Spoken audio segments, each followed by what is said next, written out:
आमल की एकादशी व्रत कथा। मानधाता जी बोले, हे विशिष्ट जी, यदि आप मुझ पर प्रसन्न हैं तो व्रत की कथा कहो और जिससे मेरा कल्याण हो। विशिष्ट जी बोले, हे राजन, सब व्रतों से उत्तम और अंत में मोक्ष देने वाला आमल की एकादशी का वर्णन करता हूँ। यह फागुन माह के शुक्ल पक्ष में होती है। इस व्रत का पुण्य 1000 गोदान के फल के बराबर है। मैं आपसे एक पौराणिक कथा कहता हूँ। एक वैदिक नामक नगर में ब्राह्मण, वैश्य, क्षत्रिय, शूद्र चारों वर्ण आनंद पूर्वक रहते थे। उस नगर में चैत्र रथ नामक चंद्रवंशी राजा था। वह महाविद्वान तथा धार्मिक था। वहाँ के निवासी वृद्ध से बालक प्रत्येक एकादशी का व्रत करते थे। एक समय फागुन मास के शुक्ल पक्ष को आमल नामक एकादशी आई। उस दिन राजा से प्रजा तक, वृद्ध से बालक तक सबने हर्ष सहित उस एकादशी का व्रत किया। राजा अपनी प्रजा के साथ मंदिर में जाकर पूर्ण कुंभ स्थापित करके तथा धूप, दीप, नैवेद्य, पंचरत्न, छत्र आदि से धात्री का पूजन करने लगे। वे सब धात्री की इस प्रकार स्तुति करने लगे कि हे धात्री, तुम ब्रह्मा स्वरूप हो, तुम ब्रह्मा जी द्वारा उत्पन्न हो और सारे पापों को नष्ट करने वाली हो। तुमको नमस्कार है। अब तुम अर्घ स्वीकार करो। तुम श्री रामचंद्र जी द्वारा सम्मानित हो। मैं आपकी प्रार्थना करता हूँ, मेरे समस्त पापों को हरण करो। उस देवालय में रात्रि को सबने जागरण किया। रात्रि के समय उस जगह एक बहेलिया आया। वह महापापी तथा दुराचारी था। वह भूखा प्यासा उस जगह भगवान विष्णु की कथा एकादशी का महात्म सुनने लगा। बहेलिया ने उस रात्रि को अन्य लोगों के साथ जागकर व्यतीत किया।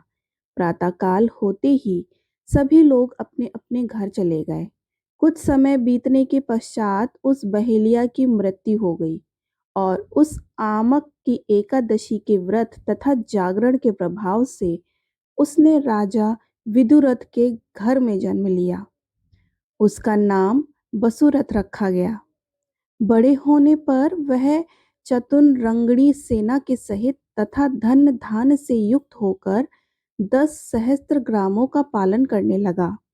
वह तेज से सूर्य के, कांति में चंद्रमा के, वीरता में विष्णु भगवान के और क्षमा में पृथ्वी के समान था। वह अत्यंत धार्मिक, सत्यवादी, कर्मवीर और विष्णु भक्त था। वह सदैव यज्ञ किया करता था। एक दिन वह राजा शिकार खेलने के लिए गया। दैव योग से वहां राजा रास्ता भूल गया। तब वह उसी वन में एक वृक्ष के नीचे सो रहा था। उसी समय पहाड़ी मलेच्छ वहां आए और राजा को अकेला देखकर उस पर मारो मारो का शब्द करके टूट पड़े। वह मलेच्छ कहने लगे कि इस दुष्ट राजा ने हमारे संबंधियों को मारा है तथा देश से निकाल दिया है, अतः इसे अब अवश्य मारना चाहिए। ऐसा कहकर वह मलेच्छ राजा पर अस्त्र शस्त्र का प्रहार करने लगे। उनके अस्त्र शस्त्र राजा के शरीर पर गिरते ही नष्ट हो जाते और उसको पुष्पों के समान प्रतीत होते। उन मलेच्छों के अस्त्र शस्त्र उन पर ही उल्टा प्रहार करने लगे, जिससे वे मूर्छित हो गए। उस समय राजा ने शरीर से एक दिव्य स्त्री प्रकट हुई, जो अत्यंत सुंदर तथा सुंदर वस्त्रों तथा आभूषणों से अलंकृत थी। उसकी भ्रुकुटी टेढ़ी थी, आंखें से लाल लाल अग्नि निकल रही थी। वह मलेच्छों को मारने दौड़ी और समस्त मलेच्छों को काल के गाल में पहुंचा दिया। अब राजा जब जगा तब उन मलेच्छों को मरा हुआ देखकर सोचने लगा कि इन शत्रुओं को किसने मारा। जब वह राजा ऐसे विचार कर रहा था, तब ही आकाशवाणी हुई और कहने लगी कि हे राजन, इस संसार में तेरी विष्णु भगवान के अतिरिक्त कौन रक्षा कर सकता है। इस आकाशवाणी को सुनकर राजा अपने नगर को वापस आ गया और सुखपूर्वक राज करने लगा। महर्षि वशिष्ठ जी बोले कि हे राजन, यह सब आमल की एकादशी व्रत का प्रभाव था। जो मनुष्य इस आमल की एकादशी का व्रत करते हैं, वे सब प्रत्येक कार्य में सफल होते हैं और अंत में विष्णु लोक को जाते हैं।